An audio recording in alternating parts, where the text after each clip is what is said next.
Muy buenas tardes, queridos estudiantes, sean todos bienvenidos el día de hoy, miércoles 23 de junio del año 2021. Hoy vamos a hablar sobre la iglesia en la Edad Media. Sabemos que la iglesia fue la institución religiosa que a través del control ideológico y del monopolio de los conocimientos logró consolidar su gran poder durante la Edad Media. Su nombre oficial fue la Iglesia Católica Romana. Si buscamos el origen de la iglesia, llegamos hasta la ciudad de Jerusalén, hasta el pueblo judío, donde Jesús, después de su muerte y antes de su ascensión, dio la misión a los apóstoles que vayan por todo el mundo, por todas las naciones, bautizando en el nombre del Padre, el Hijo y el Espíritu Santo y llevando la buena nueva del Evangelio. Fiel a esa misión, los primeros cristianos comenzaron a llevar la evangelización por todo, en este entonces, por todo el Imperio Romano. Pablo, entonces, Pablo, a través de los diferentes viajes misioneros, fue que llevó la evangelización a toda Europa, hasta la misma ciudad de Roma. Una vez en Roma comienza la expansión del cristianismo y comienzan las persecuciones hasta el año 333, donde se convierte, hasta que en el año 333, a través del edicto de Milán, se permite la libertad religiosa y comienza la propagación del catolicismo, del cristianismo por todo el Imperio Romano a través de la libertad de culto, y después se convierte en la religión oficial del imperio. Esa religión oficial se dio a través del edicto de Tesalónica. Muy bien, se separa el Imperio Romano. Cae el Imperio Romano de Occidente por mano de los bárbaros, de los suevos, los eslavos, los sajones, los francos, los godos. Pero el Imperio Romano de Oriente continúa firme y nace el Imperio Bizantino. Y la religión del Imperio Bizantino sigue siendo la religión cristiana, que después del Cisma se convierte en la religión ortodoxa. El Imperio de Occidente, la iglesia comienza un nuevo proceso de evangelización a esos pueblos bárbaros. Comienza San Benito de Nurcia, diferentes apóstoles y obispos comienzan a propagar el evangelio. Los reinos se unifican, nace el Imperio Carolingio, y el Imperio Carolingio adopta la religión católica como religión oficial del imperio. Cae el Imperio Carolingio, nace el Sacro Imperio Romano Germánico y nuevamente toma como religión oficial el cristianismo.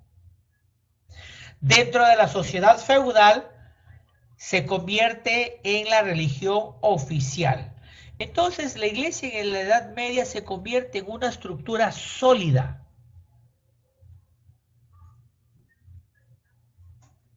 A ver, ¿dónde estamos? Se convierte en una estructura sólida, que en muchos lugares forma alianza con los reyes para mantener el poder político y religioso. Ojo, hay que recordar de que la iglesia también está conformada por varones, por hombres. Y lamentablemente el hombre se corrompe con facilidad. Bien dice San Pablo que el espíritu es animoso, pero la carne es débil. Entonces comienza esta iglesia medieval. La iglesia en la Edad Media fue una institución muy poderosa, ya que fue una época profundamente religiosa. La iglesia católica tuvo mucha influencia sobre la sociedad, y aunque existían otros credos, profesores, ¿cuáles credos? Estamos hablando de los musulmanes, de los judíos. siglo XVI se está llevando la separación, el gran cisma de Occidente, donde Martín Lutero y sus 99 tesis aparece el luteranismo, el anglicanismo, los puritanos, encabezados por Juan Calvino, etc. Más allá de las fronteras que separaban los reinos europeos, nació un nuevo concepto de unidad. Ese concepto fue la cristiandad. A pesar de la práctica del judaísmo y el islam, el cristianismo predominó notoriamente en toda la sociedad europea. En otras palabras, en todo el sistema feudal, la iglesia tuvo un papel muy importante. En ocasiones, tuvo un papel opresor para mantener el control de los pueblos. En ocasiones, la iglesia también vendía indulgencias. Esa es la parte oscura de la iglesia y eso no se niega. ¿Correcto? Y esas ventas de indulgencias trajo consigo que Martín Lutero protestara a través de sus 99 tesis, ¿ya? Pero eso lo vamos a ver más adelante en la reforma de la iglesia, en la reforma y en la contrarreforma. La iglesia en la Edad Media tenía una función de control político. ¿Hoy? Ahí está. Era una sociedad profundamente religiosa.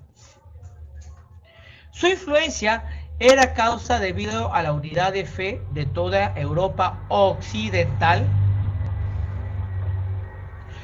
El clero, el predominio cultural del clero, es decir, prácticamente fue el clero la única clase letrada en toda la Edad Media. Y es en los monasterios o en las parroquias donde comenzaron a funcionar las primeras universidades.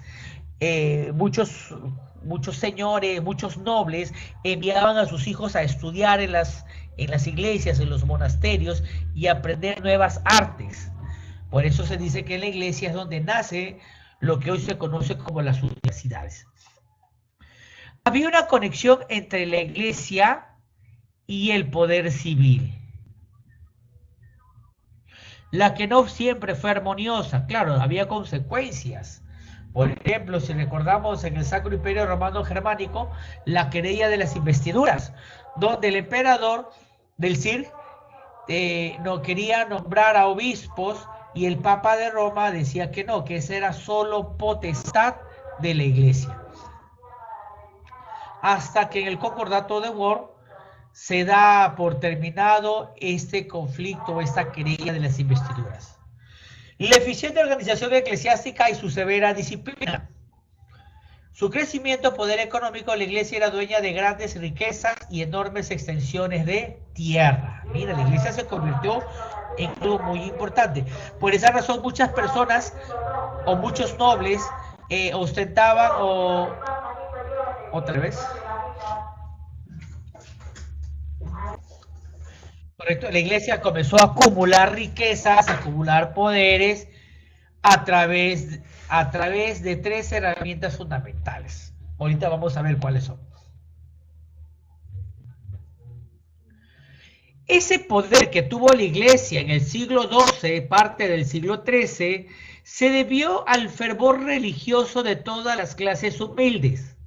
La fe estaba fundada en la esperanza de una vida mejor. La iglesia orientaba a sus feligreses evitando que cayeran en herejías. Para ello, utilizó tres armas muy poderosas: la excomunión, el interdicto y la inquisición. La excomunión era la expulsión de una persona de la comunidad cristiana, lo excomulgaba. Esta excomunión se daba porque no obedecía las órdenes de la iglesia y era considerado el peor castigo en la Edad Media.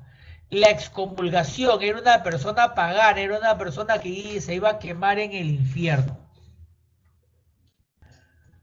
¿No?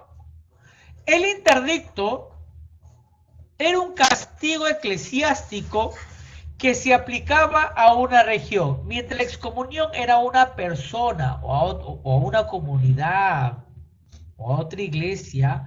El interdicto lo que era el castigo que se aplicaba a toda una región, a todo un pueblo. Y la Inquisición fue la manera más opresiva de la iglesia, en la cual castigaba la herejía, la hechicería, todo aquello que iba en contra de las leyes morales que la iglesia había establecido en ese entonces. Los inquisidores torturaban a los acusados. Los castigos variaban de acuerdo al pecado, desde una paseada en burro con una soga en el cuello y un gorro puntiagudo llamado San Benito, hasta ser quemado en la hoguera. Entonces, a través de estos castigos, la iglesia mantenía el poder. Muchos nobles, influenciados por este poder de la iglesia, a sus hijos los hicieron ingresar a la iglesia y que se convirtieran en sacerdotes para tener el poder y tener el dominio de toda una región.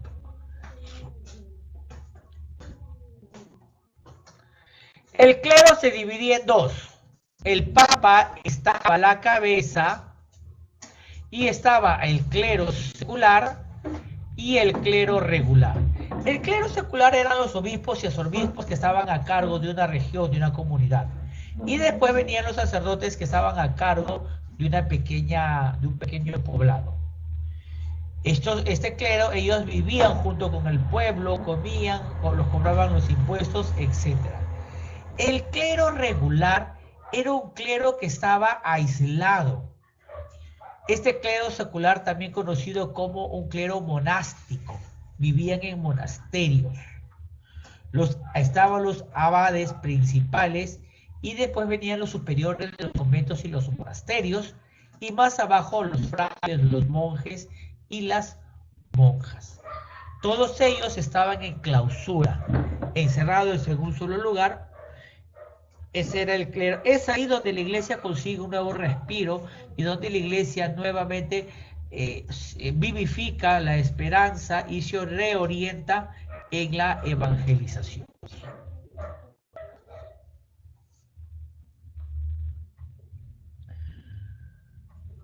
En la Edad Media surgieron dos reformas, la reforma clunianense y la reforma cisterciense. Reformas que se originaron tras un movimiento monacal. Dos conventos, los benedictinos.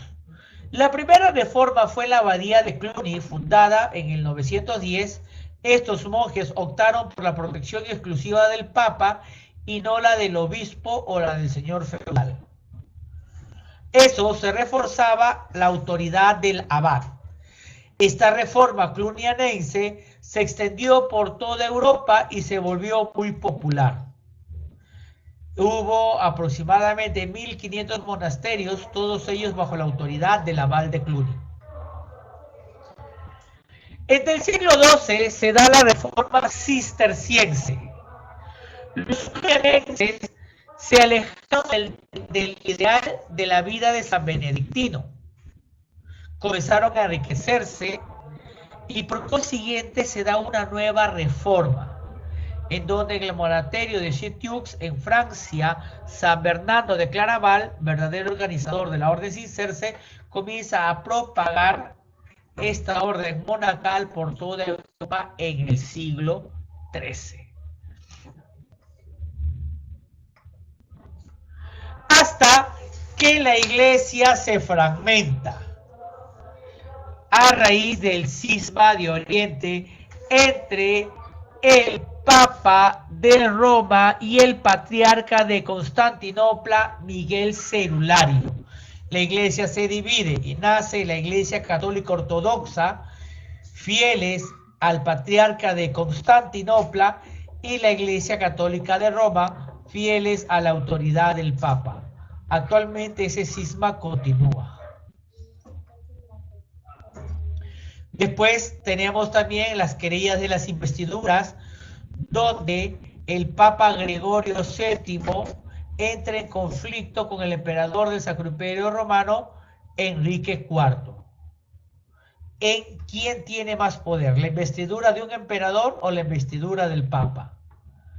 Esta querella termina a través del concordato de Worms, donde el Papa Calixto y el emperador Enrique V firman este concordato y Enrique V renuncia, como emperador renuncia a designar obispos y papas, y ello fortalece a la Iglesia. El cisma de Occidente se da entre el Papa de Aviñón y el Papa de Roma. El rey Felipe IV, conocido como el Hermoso, desea cobrar impuestos al clero y participar del nombramiento de los obispos. Ello le entra en conflicto con el Papa Bonifacio VIII, quien lo excomulga a Felipe IV el Hermoso. En respuesta, Felipe interviene en Italia, apresa al Papa, quien muere después.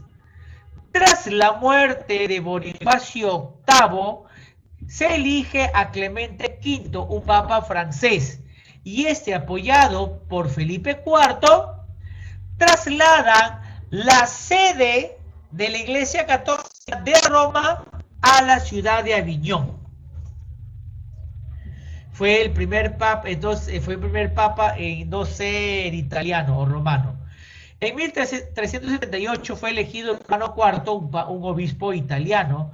Entonces comienza a existir dos iglesias, dos papas, un papa en Aviñón y otro papa en Roma, hasta una asamblea de cardenales franceses designó al Papa Francisco Clemente VII como pontífice, el Papa de Aviñón. Este Papa de Aviñón recibía el respaldo de Francia, Escocia y los reinos españoles, y el Papa Urbano, el Papa italiano, el respaldo de Inglaterra, el CIR, Portugal y los estados escandinavos. ¿En qué termina ello? Cuando disuelve la iglesia de Aviñón y se restituye a través de Martín V el Papa y la sede de la iglesia en Roma.